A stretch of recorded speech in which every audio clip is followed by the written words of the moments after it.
Assessment webcast.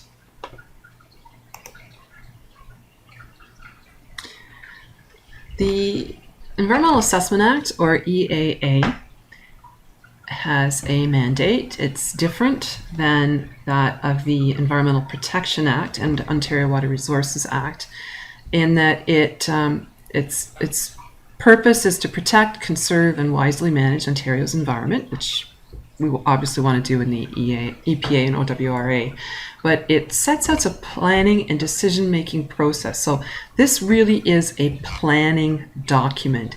EPA and OWRA look at the details of how things are going to be done. For example, if a landfill is proposed, the Environmental Assessment Act is going to think, okay, where are we going to put that landfill? Like we have City of Kawartha Lakes, we need a new landfill.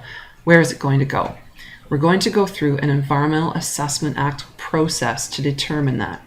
Whereas the EPA will kick in once it's determined where it's going to be. We'll say, okay, we want the landfill in this location. How big is it going to be? How are we going to design it? How are we going to fill it with waste? What's the pattern are we going to do? What are we going to do about odors? What are we going to do about leachate? What are we going to do about litter? All that stuff is detailed in the EPA. So the EAA is a planning document.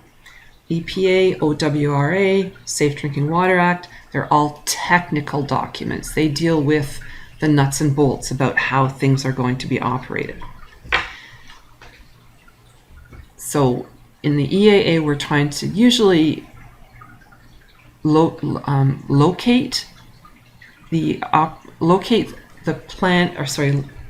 the location of a project, and in that conserve and wisely manage Ontario's environment.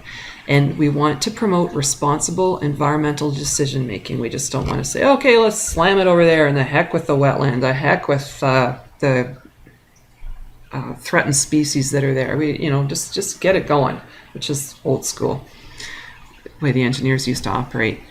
And while this project is being planned, there's a lot of public consultation.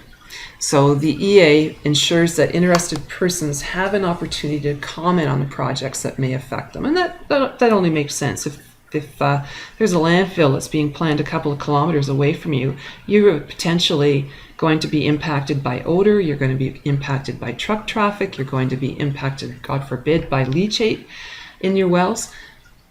If that's going to be that close, and you're going to see it, you're going to have dust coming in, you're going to have litter blowing in from it.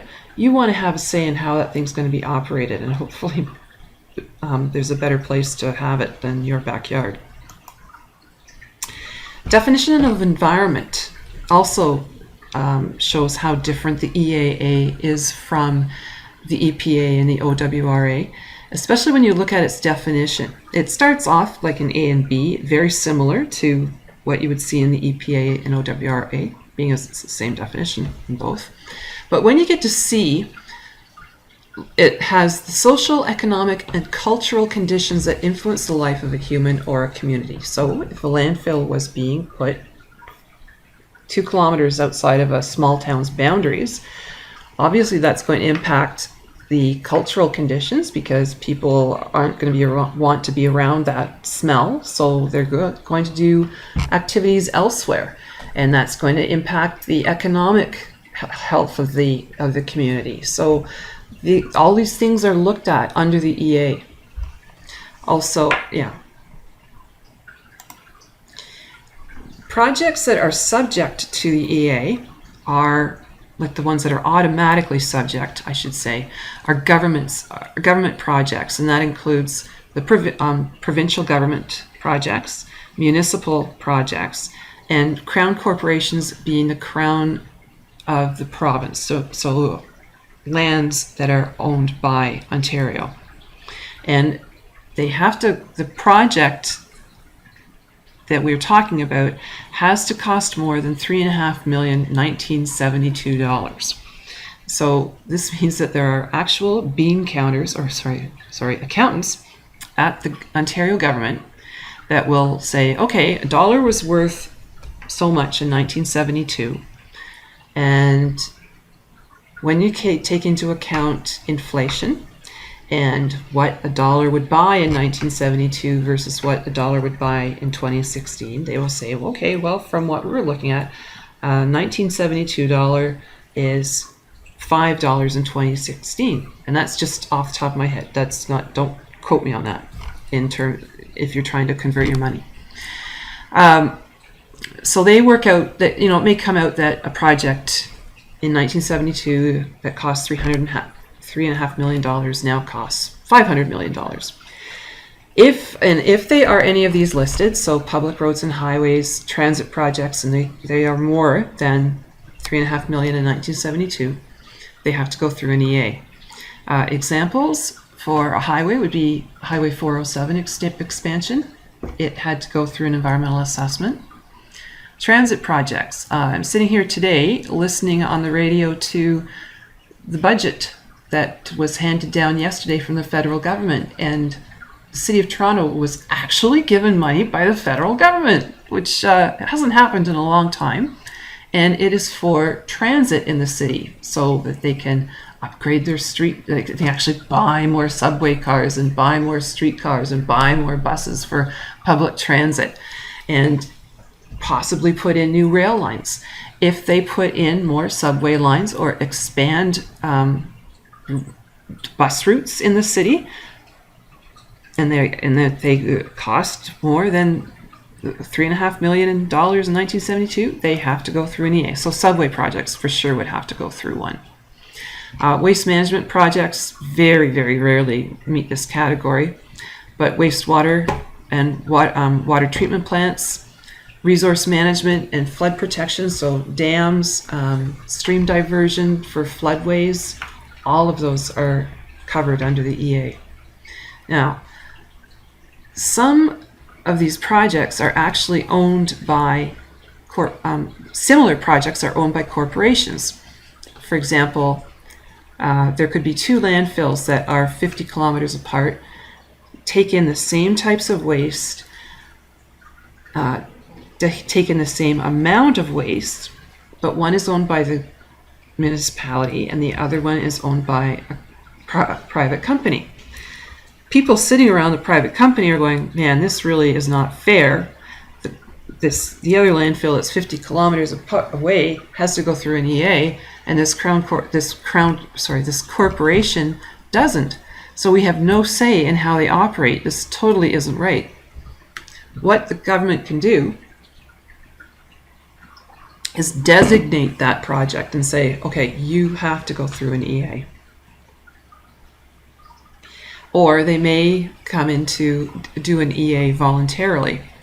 Now, this website shows environmental assessment projects that are going on in the province, and unfortunately, it is listed alphabetically, even though it starts off with a P.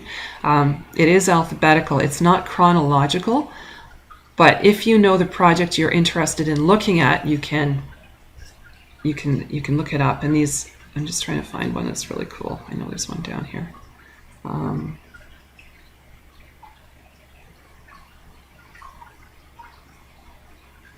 Okay, the one I showed for one that has agreed mutually to go through an EA is as an iron ore mine in northwestern Ontario. So this is a page for the status of it, and it's saying how it voluntarily agreed to become designated. So, you know, you think of the size of a mine and the tailings piles and the lagoons that come off of it and the environmental impact. For sure you'd want to have it go through an EA, and here's one where they did go through one.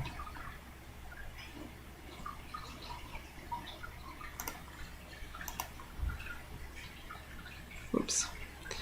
This is another agreement where a company voluntarily agreed to undertake an environmental assessment with the province, and it was a privately owned landfill in, just trying to hit the link here, in the Niagara area. And again, landfills all around it were owned by the municipalities. This one didn't have to go through one, which didn't seem right. So they voluntarily agreed. And when you look up this site, the hearing has already gone through. The site is now approved. So you can see, you can look up their agreement.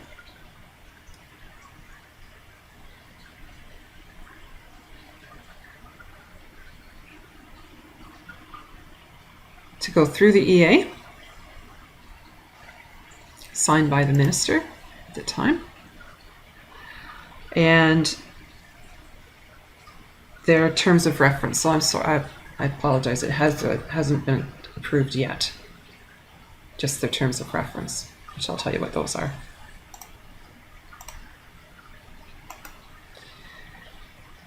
This is an example of a designation. This was a planned quarry that was going to be in the Dufferin County and Melanchthon townships just north of Toronto. It was a quarry that was being proposed. So they are not covered by, quarries activities are not covered by the EAs. It was going to be huge. It was going to be 2,000 acres in size. It was in an area that was agricultural, so our farmland was going to be taken away. The hole was going to be deeper than Niagara Falls, and it was going to pump 600 million liters of groundwater per day out of the quarry in order that they could mine deeper to get more rock. So you think of all the drinking water that was being removed. One argument they had about the farmland was they said, well, when they're finished, they were going to get topsoil, spread it along the bottom of the quarry, and you could continue growing potatoes down there. So they said, oh, it'll be a microclimate, you'll get a better yield, it'll be, there'll be advantages all the way around. Fortunately, there was enough pressure that the proponent withdrew its application for an EA, and there was no hearing, there was no fights, no nothing. So the ministry didn't turn down the project. The project was withdrawn. Sorry, alarm. So who's to say that this application may not be submitted 10 years from now? It may go away, it may not. And this is a copy of their designation, or sorry, another alternative designation. Sorry, voluntary designation. This is what the company has to look at when they are doing their study. They have to consider, one thing they have to do is they have to consider alternatives. And this is one of the sections in the Act. And they have to, one of the alternatives is a do nothing. So if, again, you're proposing a landfill, what if they don't do anything? Well, garbage is going to pile up in the streets. We're going to get rats. Disease is going to be spread. It's going to become a health issue. It's not good. So then they would look at other alternatives. So again, if it was a landfill, well, alternatives to landfilling would be recycling, reducing, composting, or incineration, or incineration. And they would have to look at each of those factors. And years ago, the city of Kitchener-Waterloo went through an environmental assessment and looked at the alternatives. And when they were looking at recycling, they came up with the idea of blue boxes. This was the first time blue boxes had ever been considered. And actually, the city of Kitchener-Waterloo invented the whole concept of blue boxes. So if it weren't for environmental assessments, blue boxes may not be around now. The city of Kitchener-Waterloo actually won a UN award for their idea. And as you know, blue boxes are now ubiquitous. They're everywhere. And it's a EAA claim to fame. Also in the Act, the project there's a duty to consult Aboriginal people. So if a project like a landfill or hydro dam is near an Aboriginal community, they have to be consulted. And their ideas and concerns have to be addressed, which is great. And I've put an example here of alternatives being explored, and this is a power being delivered to a diamond mine. and it cost more than $3.5 million. And these guys were actually private because it was owned by De Beers, so they were made to be, they were designated by the government. And in here, they look at alternatives, like, you know, do they have to have a hydro dam? What other ways are there for making their power?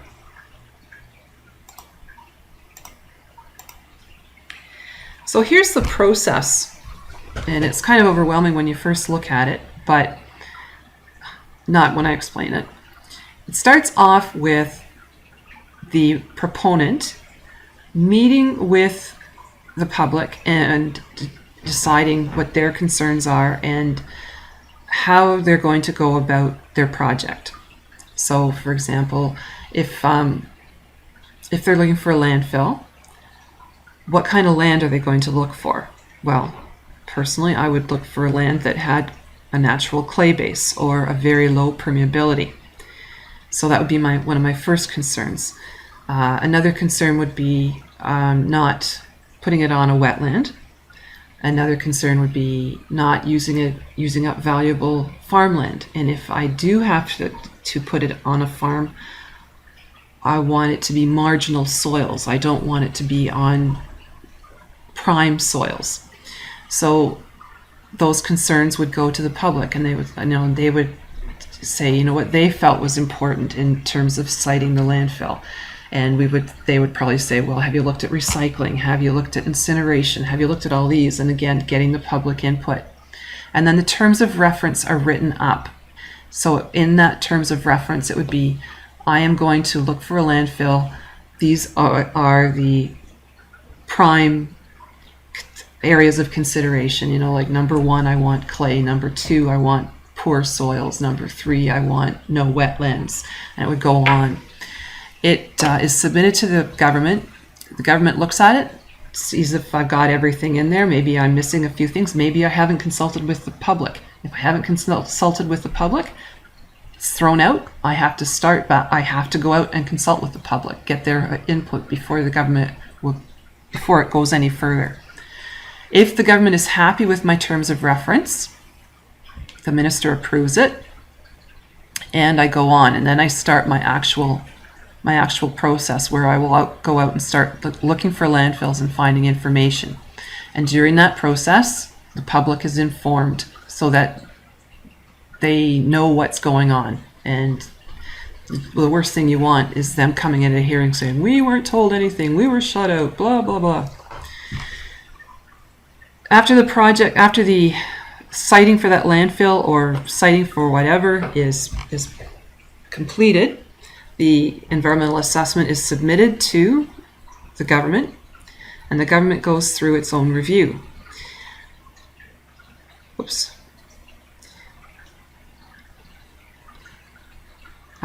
Sorry. When it goes through the review, the different ministries will look at it, and then a recommendation goes to the minister. And in this case, it will be the Minister of the Environment. And the minister will either approve it without a hearing or send it to a hearing. Or perhaps they'll say, well, you know, it's almost there. I can almost approve it. There's a couple of things I don't like about it. And in that case, it goes over to mediation. And it's better word for it actually is negotiation. The government will say, we don't like the fact that you're doing this. And the company will come back and say, well, how do we do this instead? The government will say, okay, great. In that case, we can approve it. So the terms of reference is a framework or the work plan of the EA process, guiding through all the decisions.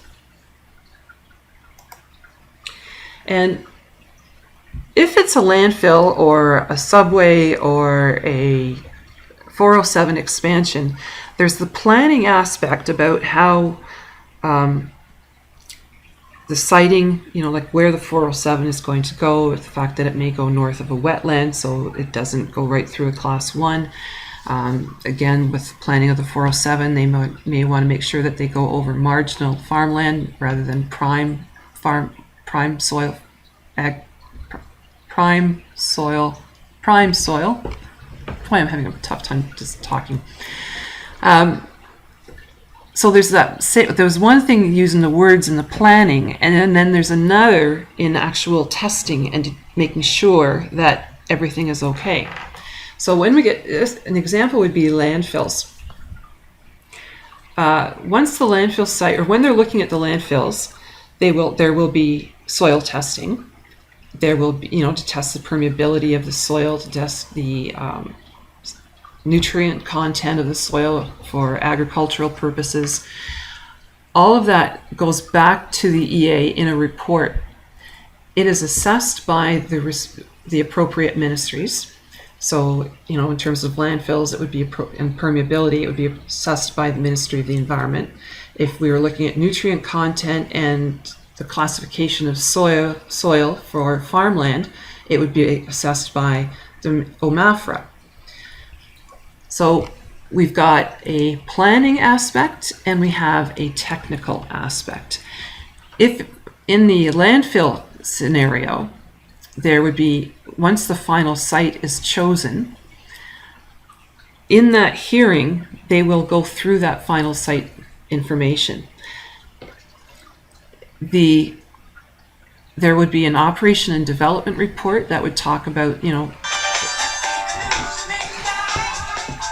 okay, there's going to be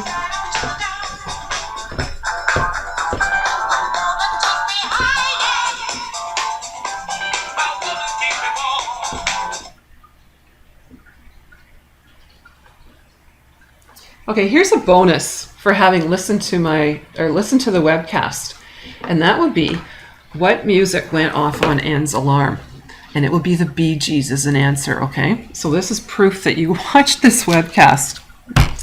Anyway, going back to the landfill, an operation and development report, or a D&O report, and it talks about where the actual hole for the landfill is going to be, where the waste is going to be deposited, the pattern of waste deposition through the life of the landfill. There would be a hydrogeology report, again, determining whether it's a good site or not for a landfill. That's technical, and it's assessed by the Ministry of the Environment, but it's the EPA portion. It's not the environmental assessment portion. Does that make sense? So the EAA portion is citing on the process as opposed to the technical details of the site. So Ministry of Environment looks at the environmental aspect, and other ministries look at their genre. So, for example, OMAFRA may be involved, MNR may be involved, Ministry of Transport would be involved if we're looking at expansion of subways, expansion of the 407, and of course MOE. Also, smaller agencies like conservation authorities are considered, and sometimes federal agencies can also be involved in the review.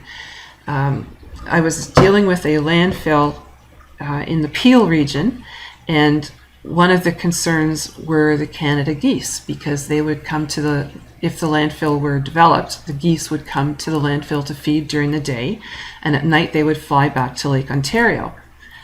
The proposed landfill, in the route between the landfill and the lake is the Toronto airport. So we would have these geese flying over the airport, and the risk, of course, would be the geese getting sucked in by the engines of the airplanes and potentially causing an accident.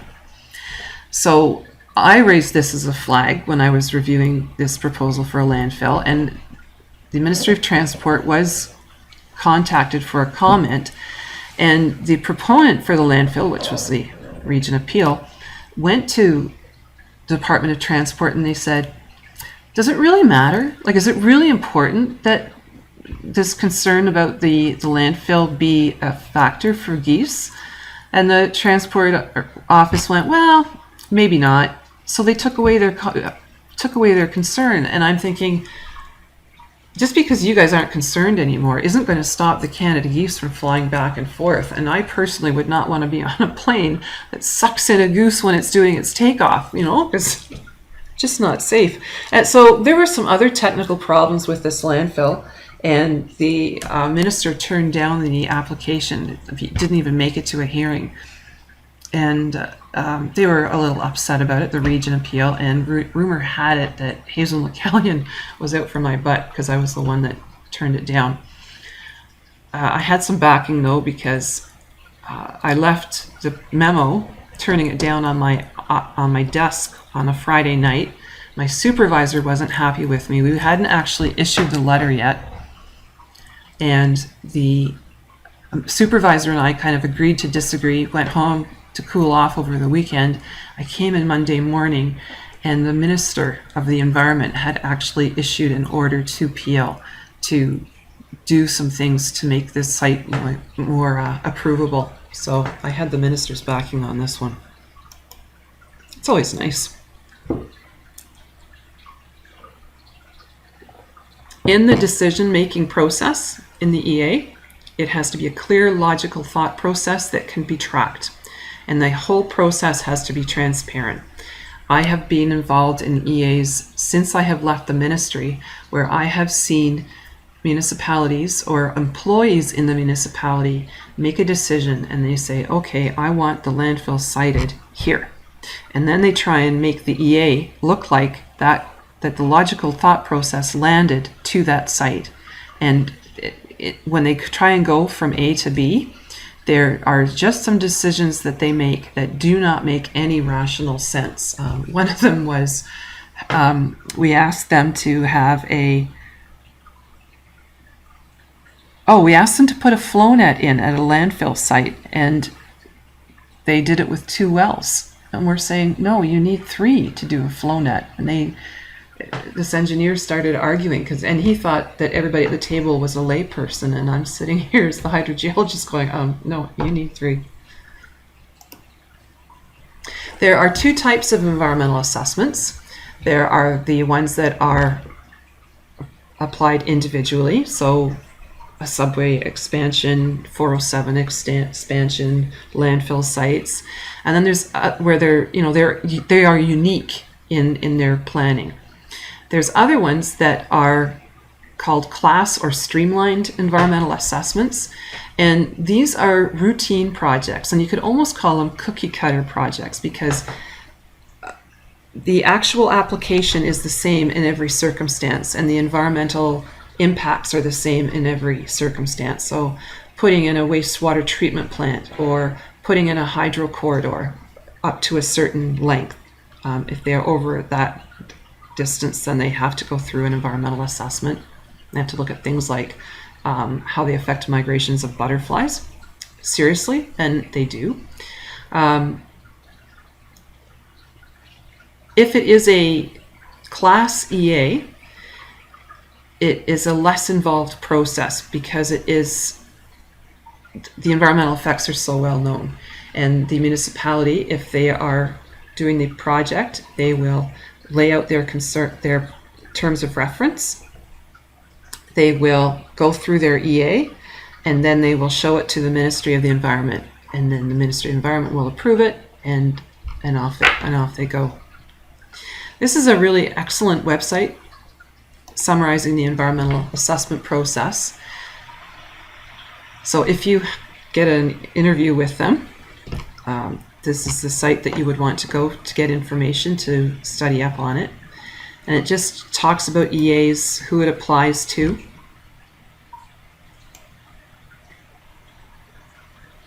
And it also talks about class EAs down at the bottom. Or they're streamlined EAs. It's a big deal to have a website like this because the Environmental Assessment Act is the worst written piece of environmental legislation. And part of the reason for it is that they're trying to write down instructions or legislation for a project that's going to have to study its environmental impact and social cultural impact. And these projects vary so much. Like we go from landfills to streetcars, and the impacts are going to be so different. So they're trying, when they write out the instructions, they have a tough time. So finally, it has been very well done on this webpage, and I applaud them, because I know it's a lot of work. It's a difficult task trying to get all that stuff down.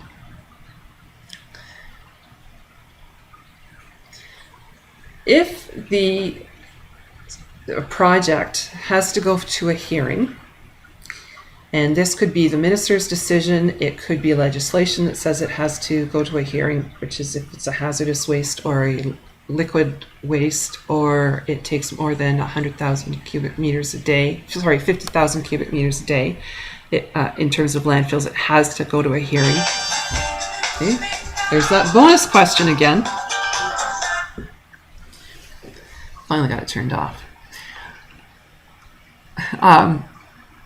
Or the public requests an EA, requests a hearing, it will go to the Environmental Review Tribunal. Just a comment on the side, I do know of projects where thousands of people have written in over an issue, requested a hearing, and the minister has still refused. So it is up to the minister's discretion. The one that's coming to mind is a hearing for Red Squirrel Road, and this was a road that was going to go into the heart of Temagami, and old growth forest could be harvested. It was a big deal. Bob Ray, when he was an NDP leader, he actually changed himself to one of the trees. This is before he was premier. When he was premier, the letters still rolled in, and I know I'd go down to the environmental assessment office, and they'd have thousands of letters, and they just kept getting refusals from the premier to have a hearing, and it never did, and the road went through. The hearing is held, and it runs like a court, more or less. The proponent comes in, or in other words, the people with the project, and they lay out how their project is going to operate. They talk about the environmental assessment project that they went through, the steps, and then if there are any people objecting to this site, then they would have their opportunity to present their case, and then the tribunal would make a decision. In between, they would call in experts from the government who are civil servants. So if it was a landfill, they would be calling in the hydrogeologist or the engineer that that studied the site, and ask for their comments. And based on those comments, that would help them in their decision. The tribunal itself is made up of people from all sorts of professions. There can be planners, there have been people from real estate, there have been people from advocacy groups, people with absolutely no environmental background have been appointed to these boards. And what happens is they don't have a solid environmental knowledge, but they think they do.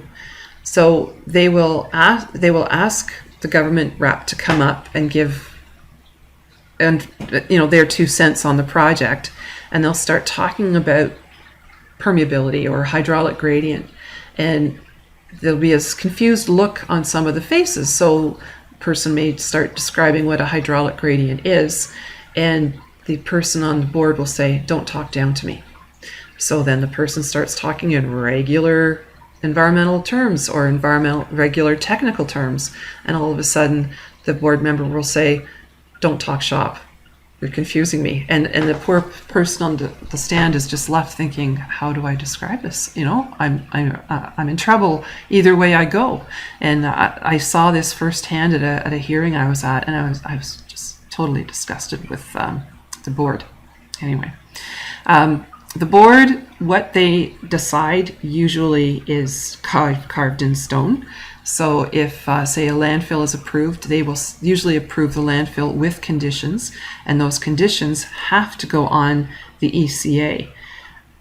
I have been aware of one hearing, and I told you guys about this in Watershed, where the board wanted test holes put every 12 inches, or sorry, every 6 inches. So they knew the permeability of the soil. But by putting a borehole in or test hole in every 6 inches, they were turning the bottom of that landfill into Swiss cheese. So the person that was working on that project in the approvals branch flagged that condition, and he found some other conditions that just technically were unsound. And he took them to the Minister of the Environment, and the minister overturned them. He said, yeah, I agree. These do not have to be on the ECA, and they were taken off. I have also seen conditions overturned by cabinet. One in particular was in southeastern Ontario. It was for the expansion of a landfill, and there was no technical reason for it not to be expanded. Everything was working fine, but locals and other groups came in complaining about the landfill, and it influenced the board so that they turned the expansion down. And the engineer that was working on the project in approvals branch got all his information together, met with the minister's office, said, here's why it should be approved. There's no reason why it shouldn't. And the minister agreed, and the decision was overturned. So that's nice to know. There's one example, but perhaps there's suspicion in the future for a project being approved. There is room for it to be overturned if there's any question about the accountability of the people on the board.